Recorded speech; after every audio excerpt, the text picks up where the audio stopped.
இந்த சகோதரனுக்கு வந்து காலில் புண்ணு, மந்திரத்தில் காலில் புண்ணு.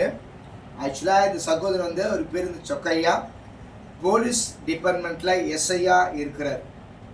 போலீஸ் டிபார்ட்மெண்ட் எஸ்ஐயா இருக்கிறாரு. இங்கிருந்து இங்கே வழி சொல்லிட்டு என்கிட்ட சொன்னார். అన్నయ్య ఈ నుంచి ఇటు దాకా నొప్పిని చెప్పారా అక్కడ చెప్పారు. ఇప్పుడు నా சொன்ன பிற்பாடு நான் ஜெபிச்ச பிற்பாடு அவர் என்ன நடந்தது சொல்லி கேட்கலாம். అన్నయ్య ఈ నుంచి ప్రార్థించేటప్పుడు నొప్పి ఉంది కదా, ఇప్పుడు నొప్పి ఉన్నదా? దగ్గర రమ్మా, అట్లా రండి. అన్నయ్య ఇప్పుడు నొప్పి ఉన్నదా? ఇప్పుడు నొప్పి లేదు. ఇప్పుడు ఆ కట్టు ఉపదిస్తున్నాను, ఆ కట్లు ఎట్లా ఉందో మనం చూద్దాం అని అది ఉపదేశం. నమ్మకం అట్లా చెప్పి ఆయనకి இவருக்கு இந்த காலுக்கு ஃபுல்லாக புண்ணாக இருக்குது, ஃபுல்லாக புண்ணு